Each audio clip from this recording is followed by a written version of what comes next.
With me in the office of Henry Marshall Tory, first president of the University of Alberta, is the 11th Premier of Alberta, the Honorable Don Getty, a Premier from November 1st of 1985 to December the 14th of 1992. Don, welcome. And I've been looking over a number of things about your career and refreshing my memory about them. And one of the things that I noticed is that you're probably the only Premier of Alberta, I think definitely the only Premier of Alberta who was born in Quebec.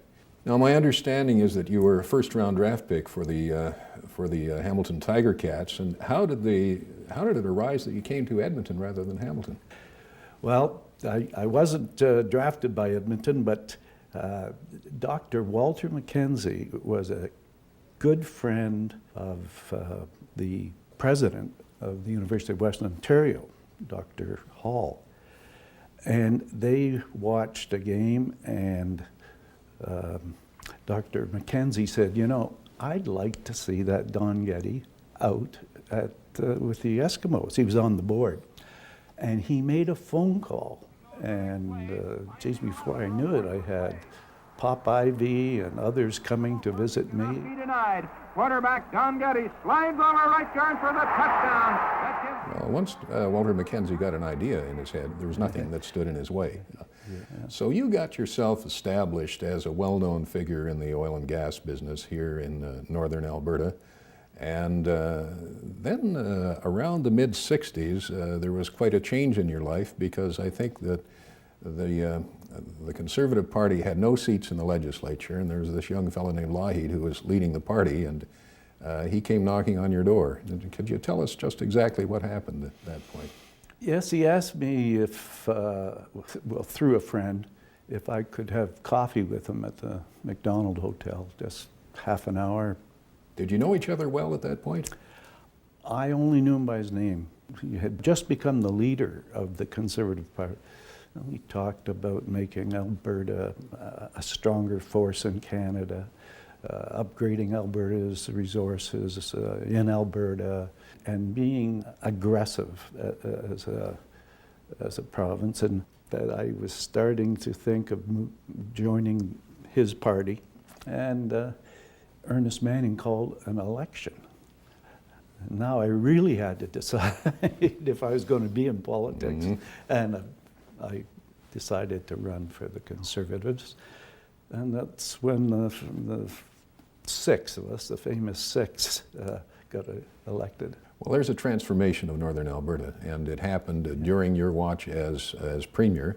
And if I remember the number correctly, it was an investment of something like $4 billion in the forestry industry of Alberta. Yeah, there was, in the previous 10 years, $200 million. And with that effort, we were able to do $4 billion. So forestry was on your radar. You were a Minister of Energy and Natural Resources. And then came 1979, and the Lougheed government won another thumping majority, but you weren't there. What led you to the decision to leave politics at that point? Well, I'd been there 12 years, and my family was growing up through this period. And I had a dinner with Peter Lougheed and expressed to him that I wanted just to take a break for a while, and maybe just wouldn't be back, but anyway, I wanted to be out of politics and just out and make my way in business. So what was it when Peter announced his plans to retire in the first half of 1985 that persuaded you to throw your hat in the ring? I had really touched almost as high as you can touch in the private sector, and I thought, you know, I still have ideas in my mind about things that can change in Alberta and Canada, and I don't think it was an easy family decision.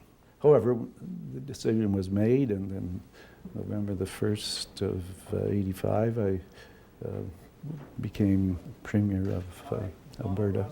Tell me, did you have any kind of an inkling about what was going to happen to the price of oil or any of these other constraints when you took over from Premier Lougheed? It was basically this. The price of oil is around $31, $32. And if it stays at $31 or $32, you're going to have a deficit coming in next year of about $2 billion. That's just the way it's gone. And I said, if it stays at $31 or $32, good Lord, what if it goes down? Well, after I was sworn in, the price went to $10. And just like that, the $2 billion projected deficit became 4 or 5. I mean, just almost overnight. Spending to historic lows for the province. I want to come to the university for a minute, if we may. During all this time, with the budget deficits you were facing, with all the challenges that you had, I believe it's safe to say that your government maintained its commitment to post-secondary education and to health care and to primary education as well. Is that a fair statement? That's a fair statement, and it's one that had agony in it, obviously, because with the losing $4 or $5 billion of oil revenues that Peter had promised me, we ended up saying our number one is the education of our young people. That is not an expenditure. That's not a cost. That's an investment in the future of our province. Investment, and it'll pay back. So we just didn't even wiggle on that. And we said, now, we've got the best brains gathering. We've got here at our universities, we've got superstars coming here in the medical research areas. So we've got to hold them together, and we've got to hold the university together, and that's going to be a foundation of our budget. We have to. And sure, we borrowed, but if you could look over the future in Alberta, you could see, sure, it's going to be dark here for a bit, but you know that it's going to get brighter, it's going to get better, it's going to come back, and you just got to have the guts to do it. I'd like to just conclude with a couple of comments from colleagues of yours, Mr. Getty. Peter Lougheed said this when you retired: when I think of the Getty premiership, I think of integrity, sensitivity, and fairness. And that, I think, has been borne out in what has just been said. But from a less likely quarter, someone not of your party, at this crucial point in the history of our nation, Premier Getty's understanding of Western issues and his ability to communicate our concerns in other regions of Canada will be vital. I sincerely hope that the new Canada we're building today is one which Don can look back on proudly as part of his legacy. That was Roy Romano, the Premier of Saskatchewan, who said that.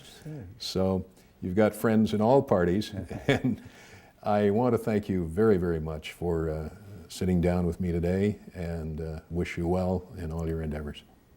Thank you, Jim. You've done a wonderful job here of drawing out some great Alberta history. I'm glad we did it. Great pleasure. Thank you.